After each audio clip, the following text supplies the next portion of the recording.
tal? Feliz año nuevo. ¡Feliz vida! Vamos. Casi a mitad de mes. Bueno, casi no, es que estamos ya a día 15. O sea que... Pero hemos feliz vuelto, año nuevo.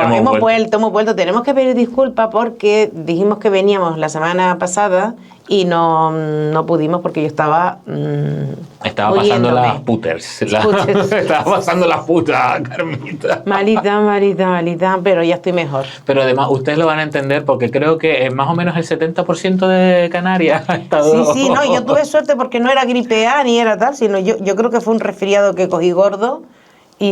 Pero bueno, me queda la tos, o sea que me van a oír hoy toser, intentaré que sea lo menos posible. Pero aquí está Carmita, además con sus pendientes de Reyes, por favor, una cosa. Está muy bonita, ¿sabes que es una tienda de un señor que cierra ahora? Oh. El sábado voy a ir porque dice que tomaba la decisión a principios de enero de si cerraba o no, que me pasara por allí porque si cerraba iba a poner precio... O sea que cuando ustedes estén escuchando esto ya va a ser tarde. Sí. No pregunten la dirección del sitio. Bueno, la tienda se llama Totem. Bueno, pues ya. Está en la misma calle de la misma calle del Herreño, creo. Pero bueno, vamos a entrar en materia, que ustedes nos han extrañado y nosotros a ustedes también. También. Y en fin, ¿por qué es esta semana la historia de Canarias, puta, Dieguito? ¿Cómo vamos a empezar nueva temporada otra vez aquí en el podcast? Pues hablando... Sin reírnos un rato. Riéndonos, porque es que esto es un temazo que a mí me ha fascinado las veces que lo hemos tocado y hoy toca cerrar este temazo ya. Aclarar las cosas. San Borondón. ¿Se encontró o no se encontró? ¿Ha comido la perra con San Borondón? Ay, pero es que es una maravilla. Porque claro, nosotros, yo un poco para recordarles por si están llegando de nuevas al podcast La Historia Puta de Canarias, tenemos 2 capítulos anteriores donde hemos hablado de las historias de San Borondón. En el capítulo 11, donde pues hablamos de que era una leyenda del folclore irlandés, en realidad que acabó esparciéndose por Europa y por las cosas de la conquista acaba situándose al final en Canarias, de una isla flotante que existe, que no existe, que no se sabe. Pues por causa de la conquista, porque llegó aquí un fraile, ¿no? Irlandés. O sea, porque según la leyenda, el fraile irlandés pasó por aquí y encontró una isla que luego resultó ser una ballena. Yo que sé, hay gente ¿Una con ballena? Hay gente con más falta de vista que otras. En el banco pesquero sahariano. Sí. Más o menos. Bueno, incluso en el siglo XIII ya se habla de efecto óptico. O sea, antes de la conquista canaria ya se habla... Aquí quizás la gente se inventa cosas cuando dice que hay una isla que aparece y desaparece y se pone en duda de esa isla. No sabemos si existe o no, pero en ese capítulo, en el capítulo 11, les contamos cómo San Borondón llegó a tener obispo sin haber sido encontrado. Y siguió sin estar encontrada bastante tiempo, bastante. Porque la iglesia cuando conquista y reconquista pone obispo. Total, porque Dios está en todos lados, aunque no exista ese lado. Y luego en el capítulo 36, que estamos capítulo 50, Carmita, estamos en el 50. Tenemos ya... Sí, hemos estado aquí 50 veces rotando el coñazo. Total. En el capítulo 36, pues les hablamos en el siglo XVI, llegó incluso a hacerse encuestas en La Gomera, La Palma del Hierro, o sea, más de 100 avistamientos, pero ni Cristo acabó encontrando nada y hubo 2 intentos de expediciones que... Es que hierba más buena, tú. que acabaron por diciendo que hierba más buena, literalmente. Y se acabó el siglo XVI. Seguramente hubo algunas más expediciones privadas que no nos han llegado la información, pero se acaba, digamos, el siglo XVI con parece que en principio no hay nada o que nadie ha encontrado nada. Llega el siglo XVII, ahora sí ya empezamos nosotros con nuestra información de hoy. En otro podcast. Que en el siglo XVII Abreu Galindo, que a los que estudian historia les sonará porque este señor es uno de los historiadores más famosos de Canarias, atribuye el fenómeno de la aparición de la isla a la voluntad divina. O sea, esto es cuando Diosito quiere aparece, cuando Diosito quiere no aparece, básicamente. Como siempre. Que esto es una excusa bastante fácil, la verdad, para explicar el misterio de San Borondón, pero pasa el siglo XVII sin que haya como intentos reales de búsqueda hasta que llega el siglo XVIII. El siglo XVIII, o sea, 1700, maravilloso para San Sobremonte. Momento, un pic, ahí... Sobre todo en la década de los 20. Total. ¿Qué ocurre? ¿Qué les vamos a contar hoy? Les vamos a contar la última expedición que se cree que se ha hecho. Les decimos siempre se cree porque nunca se sabe una sorpresa con San Borondón. De repente alguien encuentra en un arca un papel de otra más. Pero la última expedición que se hizo, en este caso desde Tenerife, en 1721, también les vamos a hablar de los debates de Señoros, si era real o si la veía solo gente con falta de vista. Amo estos debates. O sea... Sí, cómo se enredan ellos en tonterías. Y de paso les vamos a hablar de un exorcismo así pequeñito que pasó por ahí, porque... Aquí hay de todo. Aquí hay de todo. Todo esto, como siempre, las fuentes por delante. En este caso lo hemos sacado del artículo San Borondón, el contexto socioeconómico de la expedición de 1721, por Fernando Broquetas de Castro y Luisa Toledo Bravo de Laguna, que estos los hemos mencionado en capítulos anteriores también porque escribieron varias cosas de San Borondón. Toledo Bravo de Laguna, hasta allí está bien... Nombrada por ambos lados. Bueno, ¿qué ocurre en el siglo XVIII, centuria del 1700 y pico? Un poco de contexto de Canarias. Canarias en ese momento está en un momento, jodido, destrucción absoluta, y de aquí viene la última expedición a San Borondón. ¿No saben por qué? ¿Pero por qué? Porque hubo epidemias en varias islas. Básicamente estaban escapando. Total. Entre 1703 y 1705, erupción triple del volcán de Fasnia en Tenerife, pero llega 1706 y es la famosa erupción que revienta Garachico por todos lados, que Garachico era el gran puerto de Tenerife hasta ese momento, y luego es Santa Cruz de Tenerife lo que hoy en día es a raíz de ese volcán, que algún día habrá que hablar también de ese volcán, porque es interesante. Sí, y de esta época malísima en Tenerife. Y creo, no sé si lo dijimos en el capítulo, de algunos capítulos de las brujas, pero una bruja de Gran Canaria que fue condenada a exilio en La Gomera, la llevaron a Tenerife y justo coincidió el día que estaba parando en Garachico con el barco, con el volcán, y aprovechó el volcán para desaparecer. Pues, hombre, la bruja lista, vamos. Pero vamos, tenemos más volcanes. 1712 el volcán de La Palma, que de este se lo hablamos en el ataque pirático a Puerto Naos, también les hablamos de ese volcán. En 1713 diluvios en la laguna, pero de los bestias, que además lo predijo la Ciervita. ¿Quién es la Ciervita? La monja esta famosa que era un gran colega, madre adoptiva, amante, no se sabe, de... Se me olvidó el nombre del pirata. Amaro Pargo. Amaro Pargo. Yo con lo mal que me cae, ¿cómo me puedo olvidar de él con lo mal que me cae? Pues la Ciervita predijo que iba a haber unas lluvias que lo iban a reventar todo, y efectivamente, para que ella no se quedara mal delante de los dos. Claro, para no dejarla mal, llovió. El famoso motín de Güímez que te hemos prometido 80.000 veces que lo vamos a tratar aquí, no vamos a hablar más del tema hoy. Lo traeremos. Lo tenemos que tocar. Lo tenemos que tocar. Y dentro de todo esto se afianza, o sea, yo les acabo de contar que Canarias está reventada, básicamente. Y dentro de todo esto se afianza el conocido como tributo de sangre, que es ese momento en que la Corona de España, junto con los grandes empresarios de navieras de Canarias, deciden mandar a canarios a América para empezar a crear pueblos y colonizar pueblos de forma obligatoria. Tenían que ir los canarios, eso sí. Tributo de sangre. Entonces, claro, porque Canarias estaba chunga. Bueno, en el capítulo de Montevideo, que les hablamos de cómo se crea Montevideo, se lo explicamos muchísimo mejor esto. Canarias está fatal. Canarias necesita digamos, Superman, ¿no? Superman. O para arriba. Lo que pasa que, claro, ¿qué ocurre? Que es que a Canarias llega un hombre que había comprado el derecho de ser capitán general, porque es que estos títulos se compraban. Sí. ¿Quién era este hombre, Carmita? Bueno, pues este hombre se llamaba Juan de Mur y Aguirre. Y se compró el título de capitán general y jefe de la audiencia, y llegó aquí en 1719. ¿Qué se encontró? Pues bueno, aparte de lo que ha contado Dieguito, había en aquel momento una crisis, la crisis del vino, de la industria del vino. Se cerraron el comercio a Inglaterra y no se podía vender vino a Inglaterra, que era el máximo cliente, digamos, el máximo exportador importador de vino de canario. Entonces el vino era la base de la economía de Tenerife, y con ello, al hundirse este mercado, también arrastró al resto de las islas del archipiélago, con lo cual se acaba este monocultivo. Nosotros le hemos contado ya en otros capítulos que la economía de Canarias ha sido a base de monocultivo. En aquel momento era el del vino y se hundió. En 1720 coincide, o sea, con todo lo que ha dicho Dieguito, yo voy a seguir contando. Sí, porque pasan más cosas, pero con Juan de Mur en casa, en este caso. Esta vez estaba Juan de Mur. En 1720 se dio el motín del intendente de Tenerife, que ya vamos a hacer haremos un podcast sobre este tema. Pero para que se hagan una idea, es como lo que es para la historia de Gran Canaria, el gran motín de Agüimes, que marcó un antes y un después. Allí el motín del intendente fue el que marcó un antes y un después en Tenerife. Y también en este año, 1720, se descubre que en Canarias se estaban introduciendo monedas falsas, o sea, para más Inri, se estaba introduciendo moneda falsa que afectó un montón al comercio, tanto en el comercio internacional como el comercio nacional, claro. Al final aquí confianza ¿Dónde se mueve dinero? En el comercio. En 1720 hubo una hambruna bestial en Lanzarote y Fuerteventura, de tal manera que hubo una fuerte inmigración de esas islas a Tenerife y a Gran Canaria.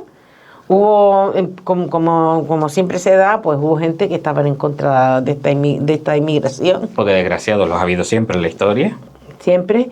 Y Viera y Clavijo describió aquellos años, sobre todo 1721, como un año calamitoso. Y como ya dijo antes Dieguito, las soluciones que se dieron tampoco es que mejorara ya de por sí como estaba la población, porque hubo este tributo de sangre que enviaba a canarios a América. Y Juan de Mur incluso tuvo que, en este desastre que hubo en Lanzarote y Fuerteventura, Juan de Mur tuvo que mandar alimentos y medicina y comida a Lanzarote y a Fuerteventura pagados de su mismo bolsillo. Total, porque es que si no, o sea, Canarias estaba en un momento... Y si esperaba por la corona, pues igual no llegaba, y cuando llegaba, no llegaba a tiempo. Canarias estaba pasando por una crisis profunda. Y acuérdense ustedes, ya que lo nombró antes Dieguito, Amaro Pargo estaba enriqueciéndose gracias al dolor de la gente allí en el Caribe y también con el transporte de Canarias. Ay, es que yo no puedo creer que haya gente que quiera dedicarle una calle a este hombre, es que de verdad es que no puedo con él, pero eso es una paranoia. Hasta una estatua. Ay, no, seguimos con Juan de Mur. Y por otro lado, a Juan de Mur le hablan de San Borondón. El cóctel perfecto. Que total, o sea, Canarias hundiéndose. Y le hablan de San Borondón, pero claro, es que es una solución para él. La gente se está volviendo, sobre todo para la gente de la alta sociedad, también. Ante la desesperación y la pobreza de las islas, ¿qué hace él? Pues encarga a Pedro Agustín del Castillo y Ruiz de Vergara que haga una investigación. Este hombre era uno de los historiadores más famosos de Canarias, fue regidor y fue padre del primer conde de la Vega Grande. Porque este señor está, o sea, esta familia está en todas las salsas, son el perejil de todo. Una gana de ya empezar ya con los condes, ya. Eso va a tener que ser un montón de podcast. Sí. Porque claro, que están en todos lados. Claro. Entonces, no hay quien abarca ahora la historia de esta familia en un solo podcast. Entonces, este hombre deja caer que es partidario de la existencia de la isla. A ver. También a él le convenía. Y se pone un barco capitaneado por Juan Francisco de Medina, donde iban dos religiosos, uno dominico y otro franciscano, que nadie entiende cómo metieron a estas dos fieras en un barco, porque estos dos cuerpos religiosos estaban a la greña todo el rato, los dominicos y los franciscanos. Muerte y destrucción mutua. Sí, no sé por qué. Pero desgraciadamente, como ustedes se podrán imaginar, pues no encontraron nada. Y en 1722, Juan de Mur se muere, a este pobre le pasó de todo, sin haber conseguido solución alguna. Dieguito, se muere el afán por encontrar San Borondón con Juan de Mur. No, ese afán no se lo llevó a la tumba, desgraciadamente. El afán quedó en el aire. Que Juan de Mur, a ver, nosotros como lo hemos descrito aquí, parece que da como un poquito de penita, ¿no? Porque se encontró una canaria... Oiga, pero es que eso no había quien lo arreglara, ¿eh? Pero claro, Juan de Mur, cuando hablemos del motín del intendente, él fue el que organizó la mayor represión de un motín o de una rebelión aquí en la historia de Canarias, así que no les dé penita al muchacho este. Se muere en 1722. Pero es que hizo su trabajo de gobernante. Su trabajo de gobernante buscando una isla imaginaria. Tú no lo entiendes. Esa expedición de 1721 fracasa estrepitosamente y básicamente era lo de esperar, y por ahora que creamos es por lo menos lo único que se sabe con cierta seguridad, que parece que fue la última, que siempre puede aparecer algo más o alguna sorpresa, aunque hay algo en el capítulo aquí cuando vayamos llegándonos al final que también es como no fue la última. Se van a quedar esperando al final del capítulo. No muere el afán de encontrar San Borondón, porque de fantasía se vive en este universo y es importante. O sea, la fantasía en la vida. La fantasía en la vida es importante. No la encuentran, y entonces, ¿qué deciden hacer? Pues retomar una estrategia antigua. Si en su momento, un par de siglos antes, hicieron las encuestas a todo Cristo, y oye, pues Preguntándole a la gente si la había visto o no. De repente se vuelven participativos, ¿sabes? Aquí, del gobierno y la corona. Y democráticos. A ver qué piensa la gente. A ver qué piensa la gente. Pues en 1724 se hacen un gran número de encuestas en La Gomera, La Palma y El Hierro. Y se les pregunta, porque estas eran las tres islas siempre históricamente desde las que más avistamientos ha habido, aunque ha habido avistamientos de toda Canarias. El hambre, el hambre. Pues pregunta y se pregunta a la gente y se les hace responder bajo juramento, que digamos en aquel momento responder bajo juramento, recuerden, diferencia entre promesa y juramento, que juramento es con Dios por delante. Entonces, claro, es como algo que en ese momento se veía como que se te imponía fuertemente y es como no vas a mentir bajo juramento, pero es que llega a haber incluso hasta clérigos que declaraban bajo juramento, o sea, gente que se da conscientemente, que era creyente y todo eso, que decían que sí, que habían visto San Borondón.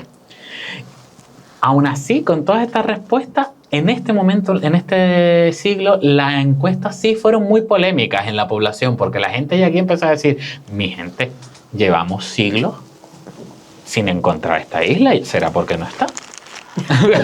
Digo yo. Entonces, claro, aunque hubo mucha gente que respondió que sí, fueron muy polémicas tanto que de esas encuestas se queda todo en agua de borraja.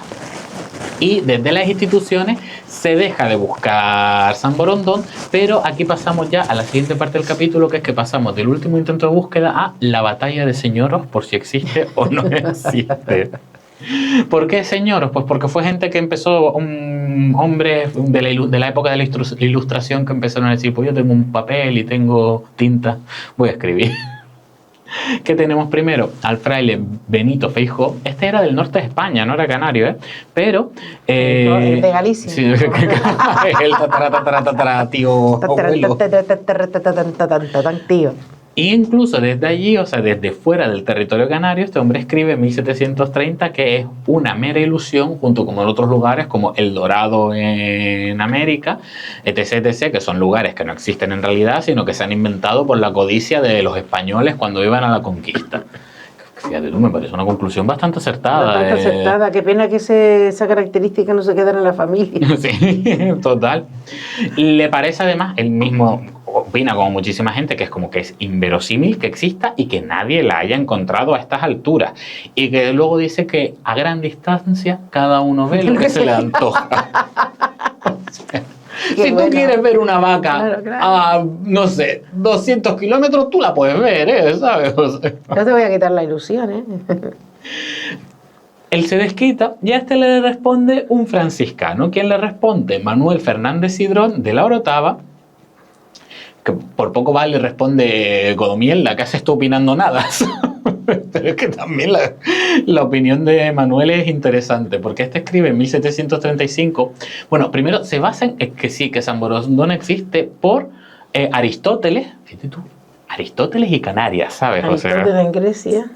Por Aristóteles, y también usa entre sus argumentos las visiones de una monja, Sor Catalina de San Mateo, una señora que yo he descubierto gracias a la preparación que hemos hecho de este capítulo. También se merece un podcast. Porque Sor Catalina de San Mateo vivió en Gran Canaria en el siglo XVII, tuvo visiones de la existencia de San Borondón y además ella se bilocó, o sea, estuvo en 2 sitios a la vez, en todas las islas de Canarias, incluida San Borondón. Está bien. A nacionalista ella no la gana nadie. Sí, el hambre. Esta pasó más hambre. Pues usa estos argumentos como defensa de la existencia de San Borondón, aparte de las historias tradicionales y las encuestas estas de 1724 tan polémicas que mucha gente dijo que no eran reales, pero que él dice le da valor.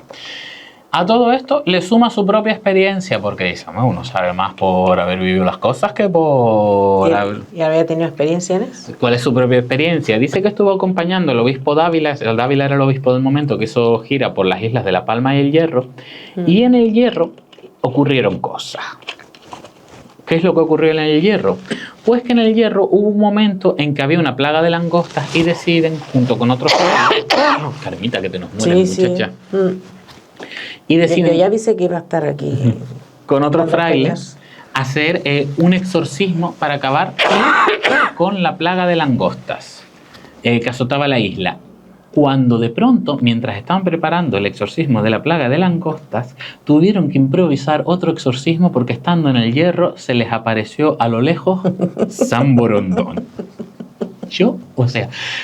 mi reino por poder hacer una máquina del viaje en el tiempo y estar allí en ese ese momento concreto de la historia del planeta. ¿Por qué no puedo verlo? O sea, un exorcismo que ellos mismos describen. Entonces, ellos hacen un exorcismo porque había una plaga de langosta y en el exorcismo alguien dijo: San Borondón, San Borondón. Hay que exorcizarla. ¿Cuál era el objetivo de exorcizarla? Bueno, pues porque decían que la isla estaba endemoniada y que con el crucifijo y los rezos se disiparían las nubes y se dejaría ver la isla. Ah, ¿ves que no la estaban viendo porque había nubes? Sí, pero se veía detrás de las nubes, muchacha. Tú no has visto Tenerife detrás de las nubes nunca. Se nos muere Carmita, la pobre, que hay que exorcizarla ya también. Sí, qué imaginación. ¿Qué pasó? Que el exorcismo, pues, para sorpresa de todo el mundo, fracasó. Es lo que hay. Y según... ¿Cómo sabes que fracasaron? Porque Manolo lo dijo. Ah. O sea, que él mismo lo dijo, pero dice que el fracaso tanto de ese exorcismo como de la expedición de Juan de Mur en 1721 se debió a la falta de fe, a la falta de reliquias. Recordemos, reliquias son los pedazos de santos que ya han muerto. O sea, eso es una reliquia, sí, o que tengan que ver con esa persona. Se puede dar con un mismo santo con 3 cachos de hueso de una pierna en varios sitios del mundo, 3 o 4 o 5 o 6. Pues la falta de fe, la falta de reliquias y la falta de exorcismos. Por eso Juan de Mur no consiguió con su expedición encontrar San Borondón. Claro, no fue bien pertrechado de todo esto. Y que al final lo que está pasando aquí es que Dios ha decidido que aún no va a mostrar la isla y atribuye esto, la culpa, a los habitantes de San Borondón porque viven en pecado y por eso están condenados al aislamiento. Que a mí yo con esto digo, chacho, me dan pena, porque una isla canaria que no tiene ni el bono guagua nuevo, ni el descuento residente, ni nada, joder. Están por ahí perdidos en el otro. Están por ahí. A mí es que esto me maravilla. Ay, si yo te diga ser verdad y estamos aquí pecando. Tú imagínate, ¿sabes? Todo esto, Manolo, para responderle al otro fraile, al Feijóo, diciéndole, mira, que esto existe, que esto es de verdad. Claro que sí. A Manolo lo lee otro que se llama Matías Pedro Sánchez Bernal, de la Orotava, y Matías dice, muchacho, céntrate, centración, a ver. Centración, por favor.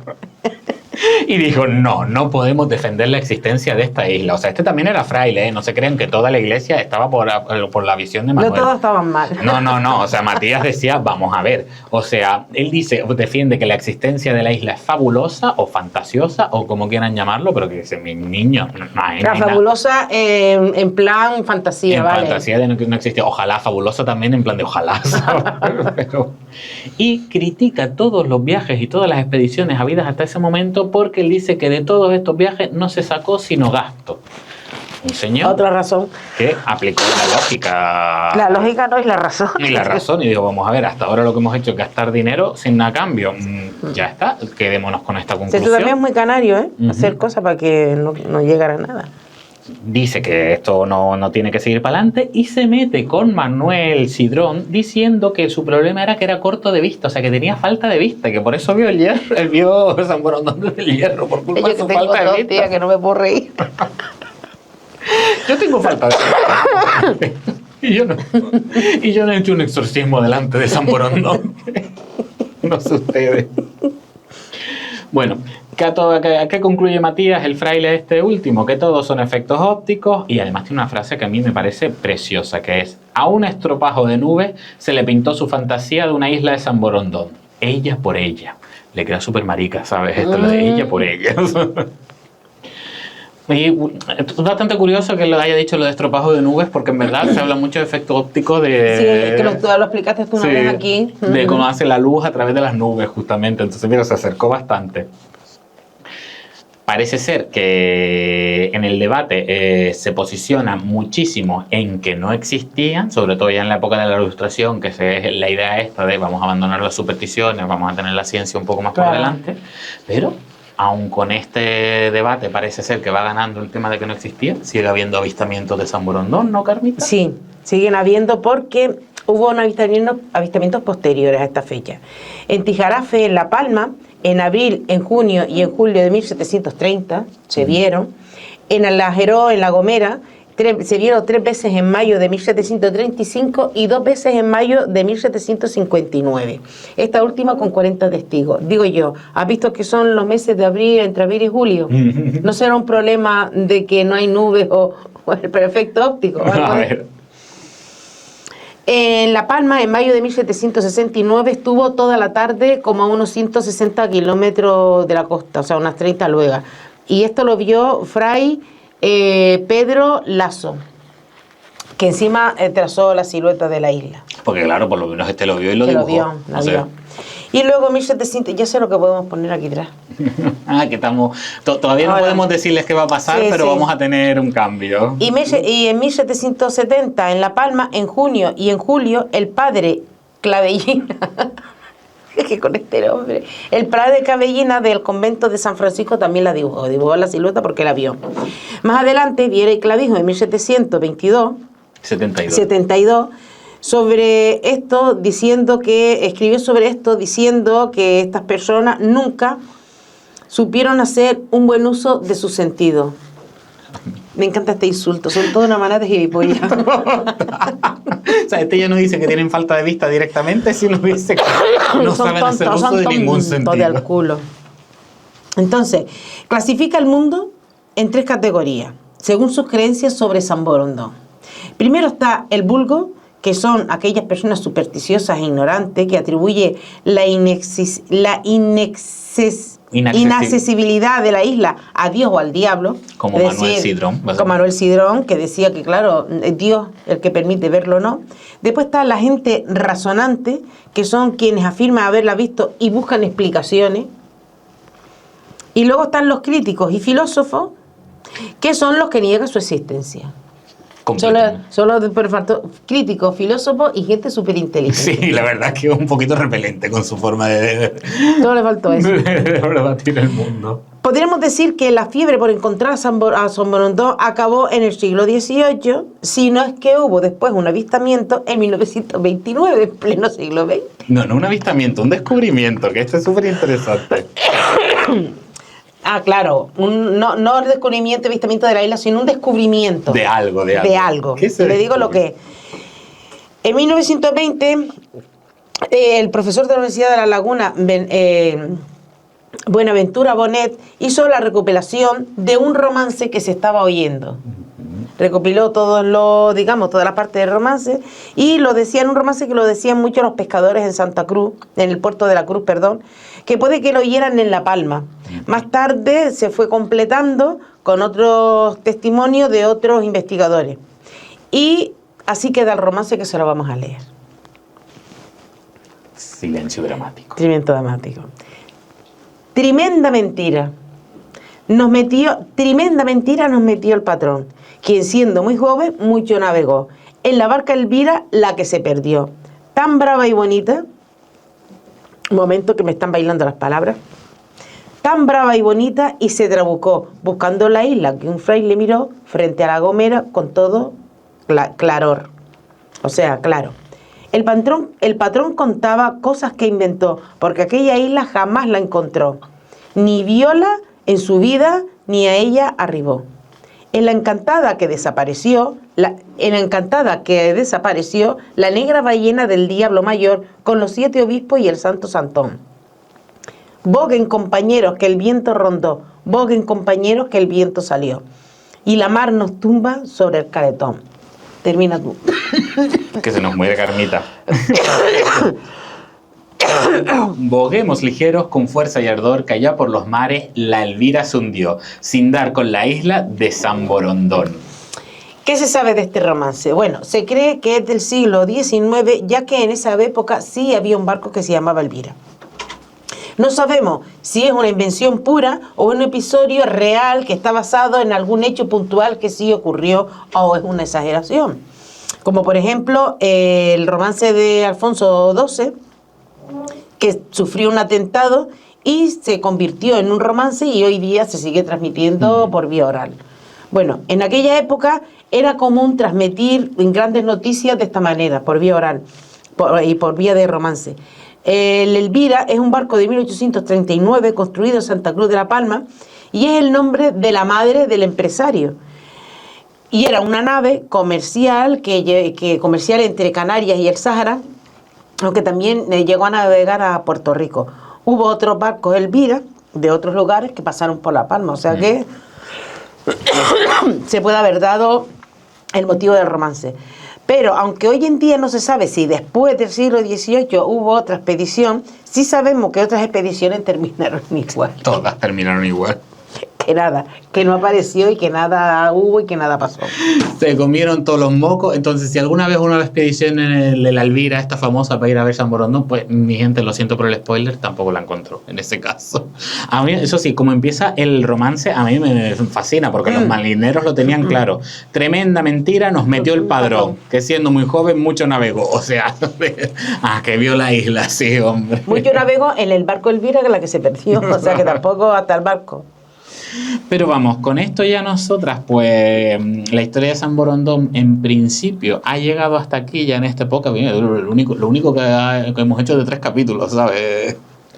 Porque es muy muy interesante por cómo una leyenda del folclore que no existe acaba siendo, como decía el fraile Matías, nada más que gasto de dinero, ¿sabes? Sí, no, y cómo se ha estado manteniendo por los siglos, porque hoy día todavía a los niños se le cuentan a los niños la historia de San Borondón. Qué maravilloso que claro, que cuando te la cuentan como parte del folclore, una fantasía, en el siglo XVI todavía, o sea, podía entenderse un poco el hecho de decir de vale, época de conquista, quizás nos hemos saltado una isla, también muy agarrado con pinzas, porque ya en el siglo XIII la ponían en duda, pero bueno, en el siglo XVI que existieron los San Borondón todavía era como...